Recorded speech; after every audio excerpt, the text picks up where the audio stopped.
আজকে আমরা যুক্তিবিদ্যার তৃতীয় চ্যাপ্টার নিয়ে আলোচনা করব। একটি যুক্তিবাক্য দিয়ে কিভাবে তৃতীয় চ্যাপ্টারের গুরুত্বপূর্ণ অংশগুলো শেষ করা যায় সেই বিষয় নিয়ে আলোচনা করব। তৃতীয় চ্যাপ্টার হলো যুক্তির উপাদান। তো তৃতীয় চ্যাপ্টারের মূল বিষয় হচ্ছে এই একটি যুক্তিবাক্য কিভাবে গঠিত হয়েছে, এই একটি যুক্তিবাক্যের মধ্যে কি আছে, কি কি গুণাবলী আছে, কি কি বিষয় আছে, এই সবগুলো নিয়ে আলোচনা করা। আমরা যদি বড় করে করি তাহলে এটা অনেক লম্বা সময় টানবে, সেজন্য আমরা খুব সংক্ষেপে দেখব যে কিভাবে আমরা সহজেই একটি যুক্তিবাক্য থেকে এই তৃতীয় চ্যাপ্টারগুলো শেষ করতে পারি। তো প্রথমেই আমরা পদ এবং শব্দ দেখব। পদ ও শব্দ। তো পদ এবং শব্দ হচ্ছে এখানে দুইটি বিষয়। শব্দ, ব্যাকরণের শব্দ পড়েছি তোমরা, বাক্য পড়েছ, বাক্য আমরা দেখব। বাক্য, যুক্তিবাক্য, প্রপোজিশন। সো পদ, এখানে ব্যাকরণে আমরা পদ এক অর্থে ব্যবহার করি, যুক্তিবিদ্যায় পদ আরেক অর্থে ব্যবহৃত হবে, আর এখানে হচ্ছে শব্দ আরেক অর্থে ব্যবহৃত হয়। তো শব্দ, অনেকগুলো শব্দ থাকতে পারে, সেই শব্দ থেকে বাছাই করা কিছু শব্দকে আমরা পদ হিসেবে নিই, যেগুলো যুক্তিবাক্যে আমরা ব্যবহার করতে পারি। তো শব্দের পরিমাণ বিশাল থাকে, কিন্তু সেগুলো থেকে বাছাই করা কিছু শব্দ আমরা পদ হিসেবে যুক্তিবাক্যে নেব। পদ কিভাবে পাওয়া? পদ যদি তোমরা আরো সহজে বুঝতে চাও পদ কি, তাহলে এখানে তুমি দেখবা উদ্দেশ্য পদ, বিধেয় পদ। পদের গুণাবলীর মধ্যে উদ্দেশ্য পদ আর বিধেয় পদটাই শিখতে তোমাদের হয়ে যাবে। উদ্দেশ্য পদ, উদ্দেশ্য ও বিধেয় পদ। সো যুক্তিবিদ্যায় পদ দুই প্রকার, উদ্দেশ্য পদ, বিধেয় পদ। আর বাক্য, প্রপোজিশন। বাক্যটা আসলে কি? বাক্যটা হচ্ছে এই সবটাই একটা বাক্য। সকল মানুষ হয় সৎ, এইটা হচ্ছে যুক্তি বাক্য, যে এটাকে যুক্তি বাক্য বললে আরো সহজে বোঝা যায়। এই পুরোটাই হচ্ছে একটা যুক্তি বাক্য। তো বাক্য আমরা শেষ করলাম। এখানে আর একটা কোনো বাক্য যদি আমরা অ্যাড করি, যুক্তি বাক্য, যে কোনো যুক্তি বাক্য, সকল মানুষ হয় বাবু, সকল পাখি হয় সুন্দর, এখানে প্রতিটা একটি যুক্তি বাক্য, যেমন ভাবে আমরা ব্যাকরণে বাক্য দেখতে পাই। তারপরে পদ। এখন পদে আমরা আসি, উদ্দেশ্য পদ, বিধেয় পদ। উদ্দেশ্য পদ তোমরা জানো, যার যার সম্পর্কে কিছু বলা হয় তাকে উদ্দেশ্য পদ বলে, আর উদ্দেশ্য পদ সম্পর্কে যা কিছু বলা হয় তাকে বিধেয় বলে। তারপরে সংযোজক আছে। তো সংযোজক, সংযোজক এখানে উদ্দেশ্য পদ কি? যার সম্পর্কে কিছু বলা হয়। এখানে সকল মানুষ সম্পর্কে বলা হচ্ছে, এটা একটা পদ, এটা একটা পদ। সৎ, সৎ মানুষ সম্পর্কে বলা হচ্ছে, মানুষ সৎ। সৎ এখানে আরেকটা পদ, দুইটা পদ আমরা পেলাম, দুইটা পদের মধ্যে। এরপরে আমাদের যুক্তবাক্যে আর কি বাকি থাকবে?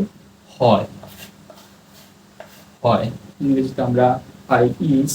হয় এখানে কি ভূমিকা পালন করছে? হয় হচ্ছে সংযোজক, হয় সংযোজক। তো আমরা এখানে দুইটা পদ পেলাম, সকল মানুষ এবং সৎ। এই দুইটা পদ কি?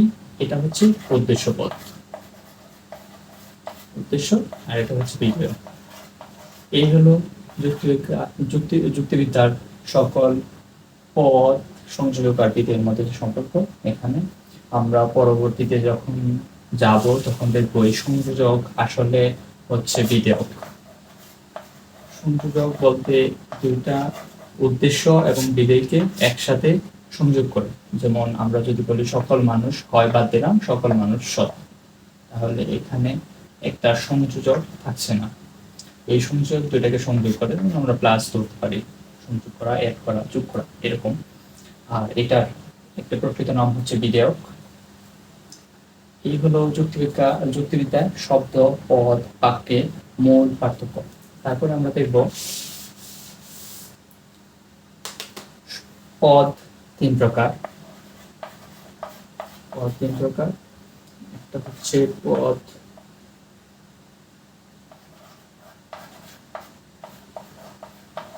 পদযোগ্য, দুই সহপদযোগ্য, তিন হচ্ছে পদ অযোগ্য, নিরপেক্ষ।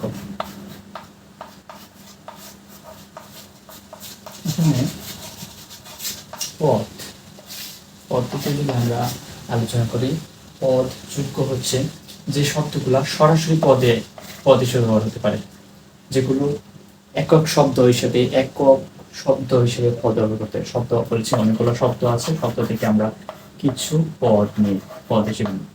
তো সরাসরি পদ হিসেবে ব্যবহার হতে পারে যেগুলো স্বকীয় নিজস্ব অর্থ থাকে, যেমন মানুষ, যেমন যেমন ভাবুক গুণের নাম, যেমন সৎ গুণের নাম, এগুলো সরাসরি পদ হিসেবে ব্যবহার হতে পারে। আর সহপদযোগ হচ্ছে যেগুলো সরাসরি পদ হিসেবে ব্যবহার হতে পারে না, কিন্তু যুক্তি বাক্যে এগুলো ব্যবহার হয়, যেমন সকল মানুষ, সকল পাখি।